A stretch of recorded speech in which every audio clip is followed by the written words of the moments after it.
මාළු හදනක විනෝදාංශයක් කරගත්ත ඔයාලා වෙනදා වගේම එච්චයක්වා YouTube channel එකට සාදරයෙන් පිළිගන්නවා. එක්කෙනෙක් පිට කමෙන්ට් එකක් දාපු නිසා මම ඉතින් ඒ මාළුවගේ කේරින් වීඩියෝ එක ගේන්න හිතුවා. දැනටමත් ඔයාලා දන්නවා. ඒ තමයි Emperor Snake Head ගැන. ඉතින් මේ Emperor Snake Head ගැන මට කමෙන්ට් එකකින් දාලා තිබු නිසා මම නැත්තම් ඔයාලට තාම Emperor Snake Head කේරින් වීඩියෝ එක ගේන්නේ නැහැ.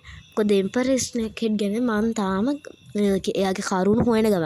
ඉතින් මම දැන්ට නම් කරුණු ටික හොයලා ඉවරයි. ඉතින් මම දන්න හැම දෙයක්ම ඔයාලට මේ වීඩියෝ එකකින් Emperor Snake Head ගැන කියන්න. එහෙනම් අපි වැඩි කතා නැතුව Emperor Snake Head ගැන කතා කරන්න යමු. ඉතින් මේ monster මාළු හදනගේ ප්‍රධානම චරිතයක් තමයි මේ Emperor Snake Head කියන්නේ. මෙයාගේ කහපාට කලර් පැටර්න් එක නිසා මෙයාලා ගොඩක් දෙනෙක් අතර ජනප්‍රිය වෙනවා.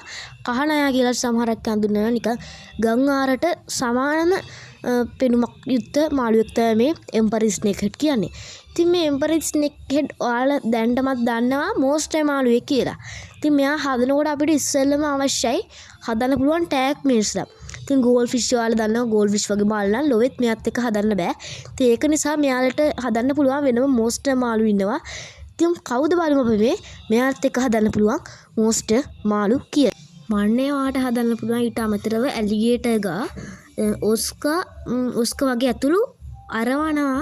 එතකොට බයිෂ පාකු රෙඩ් ටේල් කැට්ෆිෂ් අසුල් පීකොක් බාස් වර්ග වලට මෙයත් එක්ක හදන්න හැකියාව තියෙනවා. ඉතින් මේ කහනායා කියන්නේ Emperor Snake Head මම කලින් ඔයාලට කිව්වා ගම් ආරට සමානයි කියලා. ඉතින් මේ ගම් ආරටම නෑකම් කියන මාළුවෙක් තමයි මේ Emperor Snake Head. මොකද මෙයාගෙන් ගම් ආරගෙන් කලර් පැටර්න් තමයි මෙයාටත් තියෙන්නේ. ඉතින් ඔයා සමහරක් විට ගම් ආරව දැක්කන් පස්සේ Emperor Snake Head කියලා හිතන්න පුළුවන්. පොඩි වෙනසක් තියෙනවා මේ දෙන්නගේ අතර. ඒත් ගම් ආරත් Emperor Snake Head උත් කොහොමත් එකම monster වර්ගයට අයත් මාළු జాතියක් තමයි. මොකද මෙයාලගේ ශ්‍රී ලංකාවේ හැදෙන ස්වභාවික පරිසරයෙන් හැදෙන නිසා මෙයාලව කවුරුත් ගණන් ගන්නේ නැහැ. කියන්නේ ගණන් ගන්න නැත්තේ ගම් ආරම කවුරුත් ගණන් ගන්න නැහැ. ඉතින් මේ ඊළඟට අපි කතා කරමු මෙයාට දෙන්න හොඳ මුකුන්ද මාළු කෑම සහ ලයිව් ෆීඩ් දෙන්න හොඳද? ඊට අමතරව තව මාළුන්ට Emperor Snake Head දෙන්න ඕන මොනවද හයි ප්‍රෝටීන් කෑම දෙන්න ඕනද කියලා අපි දැන් කතා කරමු. එහෙනම් අපි ඉක්මනට යමු හයි ප්‍රෝටීන් කෑම දෙන්න ඕනද මෙයාට නැද්ද කියලා කතා කරන්න. ඔයාලට හයි ප්‍රෝටීන් පැලට් එකක් දෙන්න පුළුවන් නම් ගැටලුවක් නැහැ. මොකද මේ මාළුවගේ වර්ධන සීමාව වැඩි කරගන්න. ඊට අමතරව ඔයාලට සාමාන්‍ය normal පැලට් එකකට වඩා ලයිව් ෆීඩ් වගේ ශ්‍රීම්ප් වර්ග සහ අපි ආහාරයට ගන්න මාළු වගේ දෙයක් දෙන්න පුළුවන්. මම ලයිව් ෆීඩ් කිව්වේ මෙයාලට. ඊට අමතරව ඔයා දැන් පණ තියෙන ලයිව් ෆීඩ් දෙන්න කොහෙත්ම සුසු වෙන්නේ නැහැ. මොකද ලයිව් ෆීඩ් දෙන්න හැකියාව තියෙනවා. ඒත් මම නම් අනුමත කරන්නේ නැහැ ලයිව් ෆීඩ් දෙන්න කියලා. මොකද තවත් ජීවිතයක් විනාශ කළේ ජීවිතේක බඩගින්න පුරවන එක මම නම් කියන්නේ ඒ හොඳයි කියලා. අපි ආහාරයට ගන්න මාළු ඉස්ස වගේ දෙයක් දෙනවා නම් මෙයාලට වඩාත් සුසුයි වර්ධන වේගය වැඩි කරගන්න. ඉතින් ඊට අමතරව ඔයාලා ටැංක් සයිස් එක ගැන කතා කරමු. මේ Emperor Snake ලගේ ටැංක් සයිස් එක ගත්තොත් ඔයාලට පොණ්ඩයක් යූස් කරන්න පුළුවන්. එක්ක අඩි 3-4ක විතර ටැංක් එකක් ගන්න පුළුවන්. අගල් 3ක විතර පොඩි පැටියෙකුට නැත්තම් ඔයාගාව අඩි 6ක විතර මාළුවෙක් ඉන්න වෙන අඩි 3ට වැඩිය අඩි 5 වගේ ටැංකියක් පාවිච්චි කරන එක වඩාත් සුදුසුයි. මොකද අඩි 3 ටැංකියක් වුණත් ගැටලුවක් නැහැ. අඩි 5 ටැංකියක් ගන්නකොට මෙයාලට වඩාත් හොඳ ඉඩක් තියෙනවා. එතකොට මෙයාලට ස්වභාවික විදියට ටැංකිය හදලා ඔයාලට දෙන්න හැකියාව තියෙනවා. ඉතින් මේ වගේම මේ Emperor Snake Head මාළුවා ස්වභාවික පරිසරයේ ඉන්න ගොඩක් කැමති මාළුවෙක්. ඉතින් මෙයාගේ ටැංකිය සකස් කරන්න ඕන ආකාරය ගැන කතා කරන්න ගියොත් ඔයාලට ස්වභාවික විදියට ස්වභාවික දොළගල් වගේ දේවල් පාවිච්චි කරලා නම් ටික යාට හැංගෙන තරක් හදලා බ්‍රීෆ් ෆුඩ් කොටන් වගේ මොන හරි දෙයක් හදලා තිබොත් මෙයාට ඉක්මනින්ම මෙයාගේ පරිසරය හඳුනාගෙන මෙයා ඒ පරිසරයේ හොඳින් ජීවත් වෙන්න අනුවර්තනය වෙනවා. ඉතින් මේ වගේ ටැංකියක් ඔයාලට හදන්න පුළුවන් නම් මේ Emperor Snake Head ඇතුළු Snake Head මාළු ඔක්කොමගේ ගැන තමයි මම මේ කේරින් වීඩියෝ එකෙන් කතා කරන්නේ. ඉතින් මේ මාළුව ගැන කතා කරන්න ගියොත් ටැංක් සයිස් එක අලං කතා කරා අඩි 3ට හෝ ඊට වැඩි ටැංකියක් පාවිච්චි කරන සුදුසුයි.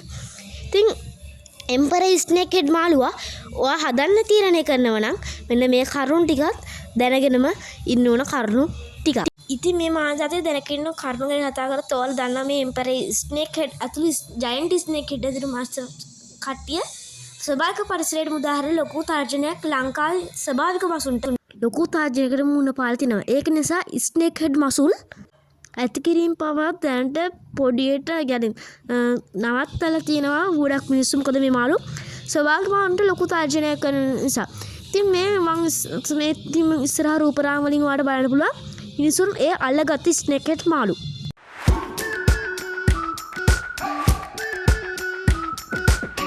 We've been waiting for so long. We've been waiting for this time to begin. We ain't getting any older. I kinda feel a little younger.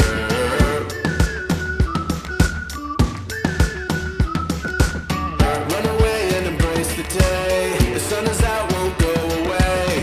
Feel the clouds on your shoulder. Touch the sky, feel it. ඉතින් ඔය දෙකේ මිනිසුන් ස්වභාවික පරිසරයට snake head මාළු උදාහරණලා අල්ලගත් අවස්ථාවක්. ඉතින් මං කියන්නේ ඔය ස්නේක් හෙඩ් මත්සින් හදනවා නම් මැරෙන හැම හදන්න මොකද මේ මාළු జాතිය ස්වභාවික පරිසරයේ ඉන්න මාළු జాතියක්. ඊට ගොඩක්ම හානි කරන මොකද යාලා කන නිසා. ඉතින් ඔයා මාළු හදන්න කෙනෙක් නම් මාළු හදන්න කැමති එක්කෙනෙක් නම් මං කියන්නේ ඔයා කවදාවත් මේ වගේ රාක්ෂ මාළු නම් කවදාවත් ස්වභාවික පරිසරයට මුදා හරින්න එපා. හේතුව ස්වභාවික පරිසරයේ ඉන්න අපේ අහිංසක මාළුන්ට මේක ලොකු තර්ජනයක් වෙනවා. ඉතින් එහෙමත් එක්කම අපි වීඩියෝ එක අවසන් කරන්න තමයි මම හිතන් ඉන්නේ. ඉතින් වීඩියෝ එක හොඳයි අනිවාර්යෙන් ලයික් එකක් දාන්න. ඉතින් අපේ channel එකත් එක්ක දිගටම රැඳිලා ඉන්න. ඉතින් අපේ channel එක subscribe කරලා එකතු වෙන්න. ඒකට අමතරව මට මේ වීඩියෝ එකෙන් emperor snake head අතුරු වෙන snake head මසුන් ගැන කියන්න බැරි වුණු දෙයක් තියෙනවා නම් ඔයාලට ප්‍රශ්නයක් කරලා තියෙන දෙයක් තියෙනවා නම් අනිවාර්යෙන් පහලින් comment එකක් දාන්න.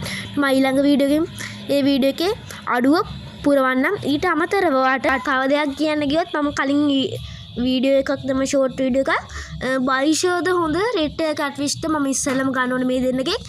ඉතින් ඒකෙන් කමෙන්ට් කරලා කිහිප දෙනෙක් ඒකටත් බොහොම ස්තුතියි. ඉතින් ඔයාලටත් මම කියන්නේ ඒ කමෙන්ට් කරේ නැත්නම් අනිවාර්යෙන් කමෙන්ට් කරන්න. එහෙනම් අපි අදට ගිහින් එන්නම්. එතෙක් ඔයාලට සුබ දවසක්. ඉතින් ඊළඟට ඕන කේරින් වීඩියෝ එක පහලින් කමෙන්ට් එකක් දාගෙනම යන්න. එහෙනම් අපේ channel එකත් එක්ක දිගටම රැඳිලා ඉන්න කියලා ආයෙත් ඉල්ලනවා. අපේ channel එක subscribe කරලා නැත්නම් subscribe කරන්න. එහෙනම් අලුත් වීඩියෝ එකකින් හම්බ වෙමු. එතෙක් ඔයාලට සුබ දවසක්.